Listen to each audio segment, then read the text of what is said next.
बोस एक ऐसा नाम जिसका जिक्र आते ही साहस, शौर्य और एक विराट व्यक्तित्व की अनगिनत कहानियां जहन में खुद ब खुद आ जाती हैं। कल्पना कीजिए उस व्यक्ति की जो कोलकाता से निकलता है, जर्मनी पहुंचता है, सिंगापुर में अपनी सेना बनाता है और इस सेना को लेकर अंग्रेजों के खिलाफ सशस्त्र युद्ध छेड़ देता है। हालांकि पूर्वोत्तर का एक बड़ा हिस्सा जीत भी लेता है। अगर हम बात करें नेताजी सुभाष चंद्र बोस की, तो विश्व में ऐसे लोग विरले ही होते हैं। तारीख थी 23 जनवरी 1897। आज के ओडिशा और उस वक्त के उड़ीसा के कटक शहर में कायस्थ परिवार में जानकीनाथ बोस के घर 9वीं संतान के रूप में सुभाष चंद्र बोस का जन्म हुआ। सुभाष के पिता जानकीनाथ बोस मशहूर वकील थे, जिन्हें अंग्रेज सरकार ने राय बहादुर का खिताब भी दिया था। उस वक्त किसी को क्या पता था कि एक रईस परिवार में जन्मा बालक बड़ा होकर भारतीय स्वतंत्रता संग्राम की किताब में ऐसा सुनहरा पन्ना जोड़ेगा जो सदियों सदियों तक याद रखा जाएगा। सुभाष बाबू की शुरुआती पढ़ाई रेवेन्यूशा कॉलेजिएट स्कूल में हुई। कॉलेज के प्रिंसिपल बेनी माधव दास के व्यक्तित्व से सुभाष बाबू गहरे प्रभावित हुए। बस यहीं से सुभाष बाबू के खुद के व्यक्तित्व में परिवर्तन आने लगा। सुभाष बाबू के पिता जानकीनाथ बोस चाहते थे कि वो एक आईसीएस बने, लेकिन उम्र को देखते हुए उनको सिर्फ एक ही मौका मिल सकता था। सुभाष बाबू ने अपने पिता से 24 घंटे का वक्त मांगा, ये तय करने के लिए कि वो क्या करें। आखिरकार उन्होंने फैसला लिया कि वो परीक्षा भी देंगे और पास भी करेंगे। सुभाष बाबू परीक्षा की तैयारी करने के लिए लंदन गए और जब 1920 में परीक्षा का रिजल्ट आया तो उनका स्थान मेरिट लिस्ट में चौथा था। लेकिन परीक्षा पास करने के बाद भी उनके मन में चैन नहीं था। इसलिए सुभाष ने अपने बड़े भाई शरद चंद्र बोस को पत्र लिखा और उनकी राय मांगी। सुभाष बाबू ने लिखा कि उनके दिलो दिमाग पर महर्षि दयानंद सरस्वती और महर्षि अरविंद घोष के आदर्शों का कब्जा है। ऐसे में आईसीएस बनकर अंग्रेजों की गुलामी कैसे कर पाएंगे। 22 अप्रैल 1921 को सुभाष बाबू ने बड़ा फैसला लिया और फिर भारत सचिव ईएस मॉन्टेग्यू को आईसीएस से इस्तीफा देने का पत्र लिख दिया। जून 1921 में अपनी पढ़ाई पूरी करके सुभाष बाबू वापस हिंदुस्तान आ गए। भारत आने के बाद सुभाष बाबू ने देशबंधु चित्तरंजन दास से प्रभावित होकर उनके साथ काम करने की इच्छा जताई। लेकिन उनकी पहली राजनीतिक मुलाकात महात्मा गांधी से 20 जुलाई 1921 को मुंबई में हुई। गांधी जी ने उन्हें कोलकाता जाकर दास बाबू के साथ काम करने की सलाह दी। उस वक्त गांधी जी ने अंग्रेज सरकार के खिलाफ असहयोग आंदोलन चला रखा था। इसमें दास बाबू के साथ सुभाष बाबू ने कंधे से कंधा मिलकर काम किया। 26 जनवरी 1931 को सुभाष चंद्र बोस की पहली जेल यात्रा हुई, जब वो कोलकाता में तिरंगा लहराकर एक विशाल मोर्चे का नेतृत्व कर रहे थे। इसमें लाठीचार्ज हुआ और घायल सुभाष बाबू को जेल भेज दिया गया। उस वक्त गांधी जी ने अंग्रेज सरकार से समझौता किया और सभी कैदियों को रिहा कर दिया, लेकिन अंग्रेज सरकार ने भगत सिंह जैसे क्रांतिकारियों को रिहा नहीं किया। कहते हैं कि गांधी जी ने इनके लिए बहुत ज्यादा प्रयास भी नहीं किया था, जिससे सुभाष बाबू कांग्रेस के तौर तरीके से नाराज थे। अपने सार्वजनिक जीवन में सुभाष बाबू को कुल 11 बार जेल जाना पड़ा। इसी दौरान उनके राजनीतिक गुरु चित्तरंजन दास का निधन हो गया। उस वक्त सुभाष बाबू मांडले जेल में बंद थे। इस दौरान उन्हें टीबी की बीमारी हो गई, लेकिन अंग्रेज सरकार उन्हें रिहा करने को सिर्फ इस शर्त पर तैयार थी कि रिहा होते ही सुभाष चंद्र बोस भारत छोड़ दें। लेकिन सुभाष बाबू ने शर्त मंजूर नहीं की। उनकी तबीयत इतनी बिगड़ गई कि अंग्रेजों को लगा कि कहीं उनकी जेल में ही मौत ना हो जाए, इसलिए मजबूरन उन्हें छोड़ना पड़ा। जिसके बाद सुभाष बाबू डलहौजी चले गए। बाद में फिर 2 बार सुभाष बाबू को गिरफ्तार किया गया, लेकिन फिर इस शर्त पे छोड़ा गया कि वो रिहा होते ही भारत छोड़ देंगे। तीसरी बार की गिरफ्तारी में डॉक्टरों की सलाह पर सुभाष बाबू ने अंग्रेजों की शर्त मान ली और रिहा होते ही यूरोप चले गए। 1934 में सुभाष बाबू को पिता की मृत्यु की सूचना मिली, जिसके बाद यूरोप से कोलकाता पहुंचे। लेकिन कोलकाता पहुंचते ही अंग्रेज सरकार ने उन्हें गिरफ्तार कर लिया। 1934 में जब सुभाष बाबू इलाज के लिए ऑस्ट्रिया में थे, उसी वक्त उन्हें अपनी पुस्तक लिखने के लिए एक टाइपिस्ट की जरूरत महसूस हुई। उनके एक मित्र ने एक ऑस्ट्रियन महिला एमिली शेंकन से उनकी मुलाकात कराई, जिसने बाद में सुभाष बाबू से शादी कर ली। दोनों की एक बेटी भी हुई जिनका नाम अनीता बोस है। 1938 में कांग्रेस अध्यक्ष पद के लिए गांधी जी ने सुभाष बाबू को चुना था, लेकिन गांधी जी सुभाष बाबू की कार्यशैली से बिल्कुल खुश नहीं थे। इसी दौरान यूरोप में द्वितीय विश्व युद्ध की आहट शुरू होती है और सुभाष बाबू चाहते थे कि ब्रिटेन की इस मुश्किल का फ़ायदा उठाकर स्वतंत्रता का जो आंदोलन है उसको तेज किया जाए, लेकिन गांधी जी इस बात से बिल्कुल सहमत नहीं थे। यही कारण था कि गांधी जी और सुभाष बाबू के बीच में जो मधुर रिश्ते थे वो कहीं ना कहीं धीरे धीरे बिगड़ने लगे थे। 1939 में कांग्रेस का नया अध्यक्ष चुनने की बारी आई। सुभाष बाबू चाहते थे कि अध्यक्ष ऐसा बने जो किसी के दबाव में ना झुके, लेकिन गांधी जी अपने किसी व्यक्ति के लिए अध्यक्ष पद चाहते थे। गांधी जी ने इसके लिए पटाभी सीतारमैया को चुना। काफी विचार विमर्श के बाद भी जब एक नाम पर सहमति नहीं बनी तो अरसे बाद कांग्रेस में अध्यक्ष पद का चुनाव हुआ। पहले लगा कि पट्टाभी सीतारमैया गांधी जी के समर्थन की वजह से जीत जाएंगे, लेकिन उसका उलट हुआ। चुनाव में सुभाष बाबू को 1580 वोट जबकि सीतारमैया को सिर्फ 1377 वोट मिले और सुभाष बाबू 203 वोटों से चुनाव जीत गए। सीतारमैया की हार को महात्मा गांधी ने अपनी हार बताया और महात्मा गांधी के विरोध के चलते सुभाष बाबू ने 29 अप्रैल 1939 को कांग्रेस अध्यक्ष पद से इस्तीफा दे दिया। कांग्रेस छोड़ने के बाद नेताजी ने पहले कांग्रेस के अंदर ही फॉरवर्ड ब्लॉक के नाम से अपनी पार्टी बनाई, जिसके बाद उन्हें कांग्रेस से निकाल दिया गया। फॉरवर्ड ब्लॉक अपने आप में एक स्वतंत्र पार्टी बन गई। 3 सितंबर 1939 को सुभाष बाबू को ब्रिटेन और जर्मनी में युद्ध छिड़ने की सूचना मिली, जिसके बाद नेताजी को लगा कि अंग्रेजों के खिलाफ मुहिम तेज करने का यह अच्छा मौका है। इसके बाद फॉरवर्ड ब्लॉक के बैनर तले कोलकाता के हॉलवेट स्तंभ को रातों रात गिरा दिया गया। यह मुक्ति अभियान की एक प्रतीकात्मक शुरुआत थी। इसके बाद अंग्रेज सरकार ने सुभाष बाबू समेत फॉरवर्ड ब्लॉक के सभी नेताओं को गिरफ्तार कर लिया, लेकिन जेल में सुभाष बाबू ने अनशन शुरू कर दिया। हालात खराब होते देख अंग्रेजों ने नेताजी को रिहा कर दिया, लेकिन रिहाई के तत्काल बाद उन्हें घर में ही नजरबंद कर दिया गया।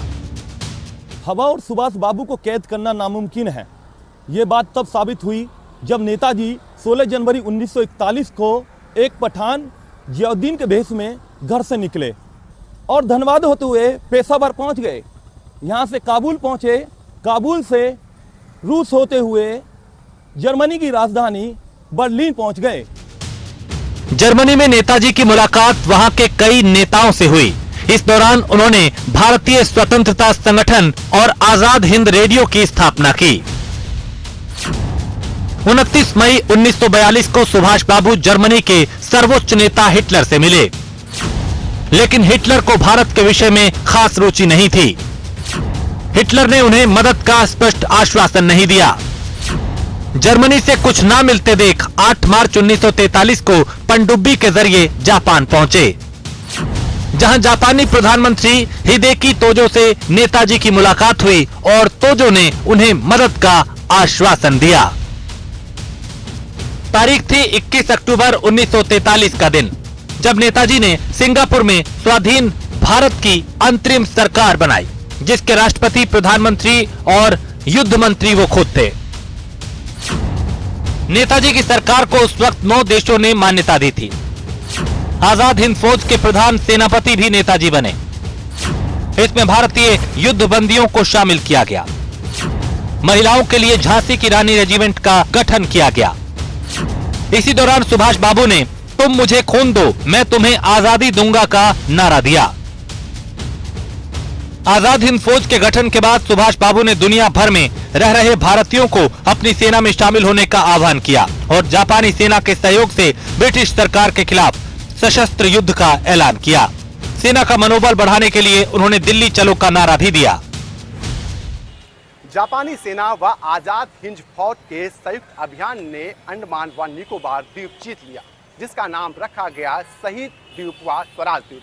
जिसके बाद कारवा, इम्फाल और कोहिमा पहुंचा, जहां पर अंग्रेजों से भीषण युद्ध के बाद आजाद हिंद फौज को पीछे हटना पड़ा। जिस वक्त आजाद हिंद फौज पीछे हट रही थी, उस वक्त जापानी सेना भागने की फिराक में थी। लेकिन झांसी की रानी रेजिमेंट ने सैकड़ों मील चलना पसंद किया और नेताजी के साथ मजबूती से डटी रही। 6 जुलाई 1944 को आजाद हिंद रेडियो पर नेताजी ने भाषण दिया। इस दौरान गांधी जी को संबोधित करते हुए युद्ध में जापान से सहयोग लेने का कारण बताया। इसी भाषण में नेताजी ने गांधी जी को राष्ट्रपिता कहा तो गांधी जी ने उन्हें नेताजी कहा। दूसरे विश्व युद्ध में जापान की करारी हार के बाद आजाद हिंद फौज के लिए मदद के रास्ते बंद हो गए थे। हिरोशिमा और नागासाकी पर हुए परमाणु हमलों के बाद जापान बिल्कुल टूट चुका था। ऐसे में नेताजी ने रूस से सहायता लेने का निश्चय किया, जिसके लिए 18 अगस्त 1945 को नेताजी ने मंचूरिया के लिए हवाई उड़ान भरी, जिसके बाद से ही नेताजी को किसी ने नहीं देखा। 23 अगस्त 1945 को जापानी रेडियो ने चौंकाने वाली घोषणा की। इसके मुताबिक 18 अगस्त को ताइकोहू हवाई अड्डे के पास उनका विमान क्रैश हो गया। इसमें पायलट समेत कई लोग मारे गए। हादसे में नेताजी गंभीर रूप से जल गए थे और अस्पताल में उनका निधन हो गया। इस घोषणा के बाद आज तक ये सस्पेंस बना हुआ है कि आखिर उस दिन वास्तव में क्या हुआ था। जितने में हो उतने दावे, क्योंकि घायल या मृत नेताजी की ना तो कोई तस्वीर मिली, ना ही मृत्यु का प्रमाण पत्र जारी किया गया, जिस वजह से आजाद हिंद फौज ने नेताजी को मृत मानने से इनकार कर दिया। जापानी सैन्य अधिकारी सुनामासा शिदेई ने बड़ा दावा किया। उन्होंने विमान दुर्घटना को सही बताया। जहां सोवियत संघ से बातचीत में शिदेई को मुख्य वार्ताकार के तौर पर काम करना था। नेताजी के समर्थक आज तक ये मानने को तैयार नहीं है कि नेताजी का निधन विमान दुर्घटना में हुआ। तब से लेकर आज तक कई मिथक उन्हें लेकर कायम है। यही वजह रही कि कई बार नेताजी को लेकर जांच आयोग बने, लेकिन सच क्या है आज तक पता नहीं चला। ऐसे लोगों की कमी नहीं जो उन्हें जिंदा देखने का दावा करते रहे। साल 1950 के दशक में कहानियां सामने आई कि नेताजी तपस्वी बन गए। इतिहासकार लियोनाई ए गार्डन ने 1960 में इस थ्योरी को खारिज कर दिया। बोस के सहयोगियों ने सुभाषवादी जनता का गठन किया, जिसका दावा था कि नेताजी उत्तर बंगाल के किसी जंगल में चले गए। कुछ रिपोर्टों में साफ तौर पर कहा गया कि नेताजी की मौत हो चुकी है। हालांकि अटकलों को देखते हुए भारत सरकार ने नेताजी की मौत को लेकर 3 जांच करवाई, जिनमें पहली 2 जांचों में ये निष्कर्ष निकला कि नेताजी की मौत हो चुकी है और उनकी अस्थियां टोक्यो के किसी मंदिर में रखी हुई हैं, जिसमें पहली रिपोर्ट 1946 की फिगेस है। लॉर्ड माउंटबेटन ने एक खुफिया अधिकारी कर्नल जॉन फिगेस को मौत की जांच का काम सौंपा। 5 जुलाई 1946 को फिगेस ने गोपनीय रिपोर्ट पेश की। 1980 के दशक में लियोनार्ड ए गार्डन ने फिगेस का इंटरव्यू किया। इसके मुताबिक 18 अगस्त 1945 को ताइहोकू हवाई अड्डे पर विमान दुर्घटना की पुष्टि हुई। उसी दिन सैन्य अस्पताल में उनका निधन हो गया। नेताजी के बारे में अफवाहों पर लगाम लगाने के लिए भारत की संप्रभु सरकार ने पहली बार 1956 में शाहनवाज खान की अध्यक्षता में 3 सदस्यीय टीम नियुक्त की। शाहनवाज खान उस वक्त संसद सदस्य थे और आजाद हिंद फौज में पूर्व सैन्य अधिकारी। अप्रैल से जुलाई 1956 के बीच समिति ने भारत, जापान, थाईलैंड और वियतनाम में 67 गवाहों के बयान लिए। इसमें वो लोग थे जो दुर्घटना में जिंदा बच गए थे। इसमें ताइहोकू सैन्य अस्पताल के सर्जन डॉक्टर योशिमी शामिल थे, जिन्होंने आखिरी वक्त में नेताजी का इलाज किया था, और आजाद हिंद फौज के पूर्व सैन्य अधिकारी हबीबुर रहमान भी शामिल थे। कुछ विसंगतियों के बाद समिति ने सुभाष चंद्र बोस की मौत की पुष्टि कर दी। हालांकि नेताजी के भाई सुरेश चंद्र बोस ने अंतिम रिपोर्ट पर साइन नहीं किए। इसके बाद भी नेताजी को लेकर अफवाहों और अटकलों का दौर थमा नहीं। बाद में कई साल में फैजाबाद के एक साधु गुमनामी बाबा के सुभाष चंद्र बोस होने का दावा किया गया, जिस पर जांच भी हुई, जिसमें बहुत कुछ चौंकाने वाले फैक्ट सामने आए। अब तक किए गए दावों में सबसे ज्यादा पुष्ट दावा गुमनामी बाबा को लेकर सामने आया, क्योंकि गुमनामी बाबा के बक्सों से रहस्यों का खजाना निकला था। मोदी सरकार के केंद्र की सत्ता में काबिज होने के बाद मोदी सरकार ने नेताजी सुभाष चंद्र बोस से जुड़ी कई फाइलों को पब्लिक किया। उसी में से एक फाइल में बेहद ही रोचक जिक्र था। दरअसल 18 अगस्त 1945 के बाद भी नेताजी सुभाष चंद्र बोस ने 3 रेडियो ब्रॉडकास्ट किए थे। लेकिन ये वो तारीख थी जिस तारीख में नेताजी की मौत की दुखद खबर सामने आई। ऐसे में शक की सुई गुमनामी बाबा की ओर गई कि क्या गुमनामी बाबा ही नेताजी सुभाष चंद्र बोस थे। तब के फैजाबाद और अब के अयोध्या में गुमनामी बाबा का आवास इसी राम भवन में था, जहां बाबा ने अपने जीवन के अंतिम 3 साल गुजारे थे। यहाँ की जांच में बहुत सारी ऐसी चीजें मिली जिन्हें देखकर ज्यादातर लोग मानते हैं कि गुमनामी बाबा ही नेताजी सुभाष चंद्र बोस थे। गुमनामी बाबा के बक्सों की जांच में नेताजी की फैमिली फोटो मिली थी, साथ ही 3 घड़ियां, रोलेक्स, ओमेगा और क्रोनोमीटर समेत 3 सिगार केस मिले। गुमनामी बाबा के मकान मालिक के मुताबिक 4 फरवरी 1986 को नेताजी के भाई सुरेश चंद्र बोस की बेटी ललिता यहां आई थी। ललिता ने ही फोटो में परिवार के लोगों की पहचान की। आखिरी बक्से में कई ऐसे पत्र मिले जिन्होंने गुमनामी बाबा के रहस्य को और गाढ़ा कर दिया। इससे पहले के बक्सों में गोल फ्रेम का चश्मा मिला जैसा नेताजी पहनते थे। आजाद हिंद फौज की यूनिफॉर्म मिली। एक झोले में बांग्ला और अंग्रेजी में लिखी किताबें मिली। 80-90 के दशक के बीच अयोध्या जिले में गुमनामी बाबा रहते थे। मुखर्जी कमीशन ने अपनी रिपोर्ट में भी लिखा कि गुमनामी बाबा और नेताजी में काफी समानताएं थी। नेताजी से जो लोग 1945 में मिले थे, उनका भी मानना था कि गुमनामी बाबा का चेहरा नेताजी से काफी मिलता जुलता था। मुखर्जी कमीशन की रिपोर्ट में कहा गया कि 23 जनवरी को नेताजी के जन्मदिन के दिन कई लोग गुमनामी बाबा से मिलने आते थे।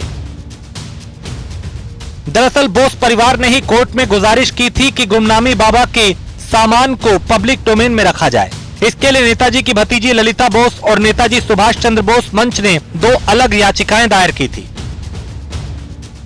जिसके बाद 31 जनवरी 2013 को हाईकोर्ट ने यूपी सरकार को आदेश दिया और गुमनामी बाबा के सामान को म्यूजियम में रखने के आदेश दिए ताकि आम लोग उन्हें देख सकें।